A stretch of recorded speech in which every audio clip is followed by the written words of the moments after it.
Canada-China relationship is entering a new era. Assalamu alaikum everyone, this is Abdullah Zafar, lekin you can call me ABZ and welcome to ABZ IR. Canada کی آج بھی 70% exports جو ہیں وہ امریکہ جاتی ہیں، لیکن اب وہ اپنے ایکسپورٹس کو اور اپنی ٹریڈ کو ڈائیورسفائی کر رہے ہیں۔ کینیڈا نے چائنا کے ساتھ ایک ڈیل سائن کی ہے جس کے تحت وہ چائنیز گاڑیوں پہ جو 100% ٹیرفس ہیں ان ٹیرفس کو گرا کر صرف 6.1 پہ لے آئیں گے، اور اس کے ساتھ ہی وہ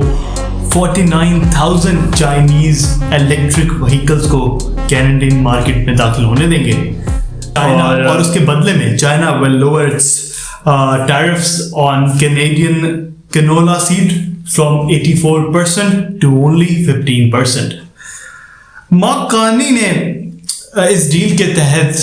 کینیڈین فارمرز کو، اور جو جیسا وہ کہہ رہے ہیں $3 بلین کا فائدہ پہنچایا۔ اس کے ساتھ ہی کینیڈینز کو چین کے اندر ویزا فری انٹری ملے گی۔ اب ایسا کیوں ہو رہا ہے؟ کیوں کینیڈا یہ ڈیل کر رہا ہے؟ کیوں کینیڈا یہ ڈیل کر کے اپنے بہت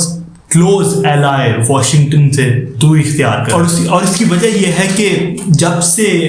ڈونلڈ ٹرمپ امریکہ کے صدر بنے ہیں، امریکہ کا جو برتاؤ ہے کینیڈا کی طرف وہ کافی بدل چکا ہے۔ جب ڈونلڈ ٹرمپ اپنی سیکنڈ ٹرم کے لیے سلیکٹ ہوئے اور ان کی سیکنڈ ٹرم کا آغاز ہوا، تو ان کے انیشیل منتھس میں ڈونلڈ ٹرمپ نے یہ کہنا شروع کر دیا کہ کینیڈا کو امریکہ کا 51st اسٹیٹ بن جانا چاہیے، اور انہوں نے اسپیسیفکلی کہا کہ گورنر ٹروڈو امریکہ کے لیے کافی بہتر ثابت ہوں گے۔ اب یہ بہت ہی عجیب بات انہوں نے کر دی، اور بہت ہی بڑی بات ہے کہ پورا ملک ہی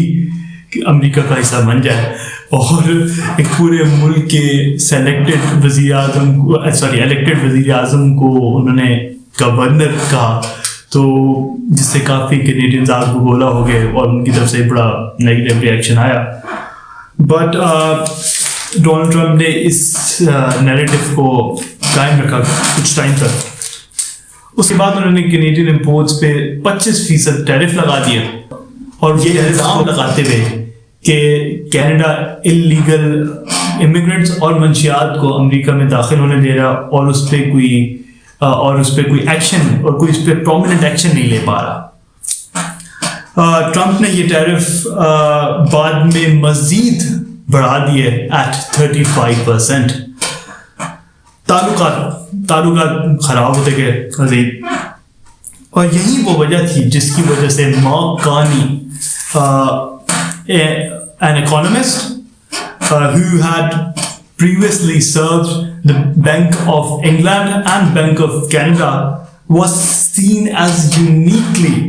qualified to guide Canada amid economic uncertainty with the US۔ Mark Carney نے لوگوں سے یہ وعدہ کیا کہ وہ جب وزیر اعظم بنیں گے تو وہ کینیڈین سوورینٹی کو بھی قائم کریں گے۔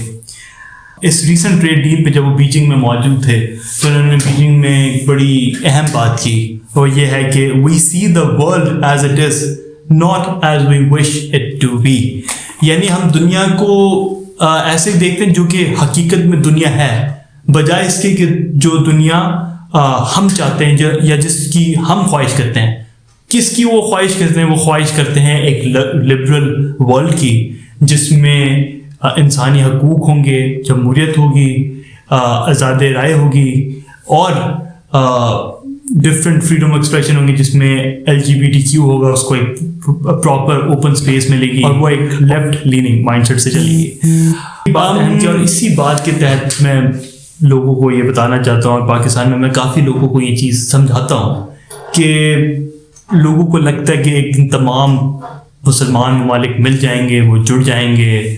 اور جب لوگ اسپیسیفکلی کہتے کہ جو برادر ملک ہے افغانستان ہمارا، سعودی عرب ہمارا برادر ملک ہے، یہ ہمارا برادر ملک ہے، ہم سب ایک دن اسلامک نیٹو فارم کر لیں گے، اور وہ اسلامک نیٹو جا کے اسرائیل پہ حملہ کر دے گی اور اسرائیل کو تباہ کر دے گی، تو ایسا نہیں ہونے والا۔ انٹرنیشنل ریلیشن میں جب آپ پہلی ہماری کلاس تھی، اور اس میں آئی ریممبر ہمیں جو سب سے پہلی چیز یہ بتائی تھی کہ ہر ریاست اپنے نیشنل انٹرسٹ پہ چلتی ہے اور اس کو کبھی بھی وہ کمپرومائز نہیں کرنا چاہتی. یہ تو ہو گیا ایک میرا اس پہ پرسپیکٹو. لیکن دوسری جو ایک اہم بات میں نے کرنی تھی وہ تھی about the recent face lift of Honda Civic, اور جس کی قیمت رکھی گئی ہے 1 کروڑ 1 لاکھ ابھی بھی. اور میں یہ بتانا چاہتا ہوں کہ آپ کو کیسے پاگل بنایا جا رہا ہے ایک گاڑی میں جس کا صرف بمپر چینج کیا گیا ہے, اور اس دور میں جس میں Chinese vehicles are coming in with the latest technology, with the latest ADAS features, اور جاپنیز ابھی تک اسی مائنڈ سیٹ پہ کھڑے ہوئے ہیں کہ وہ کچھ بھی ٹیکنالوجیکل انوویشن پاکستان میں نہیں کرنا چاہ رہے, اور وہ پرائس کو بھی ریڈیوس کرنا چاہ رہے, اور عوام کو کیسے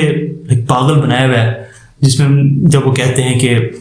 دیکھیں چائنیز گاڑیاں ٹھیک ہے ایڈوانس ہے, چائنیز گاڑیاں ہم سے بہتر ہیں, مگر ہماری گاڑیاں ابھی بھی ریلائبل ہیں, ہماری گاڑیاں ابھی بھی ڈیوریبل ہیں, ان کی آفٹر سیل ابھی بھی زیادہ اچھی ہیں, لہٰذا ابھی بھی آپ کو ہماری گاڑیوں پہ ہی جانا چاہیے جو کہ ہیں تو inferior but they are still better. تو عوام کی مائنڈ شیپنگ کیسے کی جا رہی ہے یہ بھی جانا بڑا ضروری ہے, کیونکہ جب میں نے یہ چینل بنایا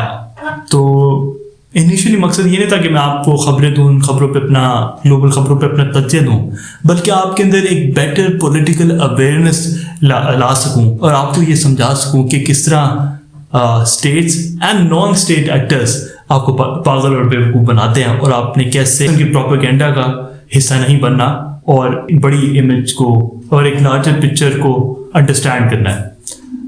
thank you so much for hearing me out.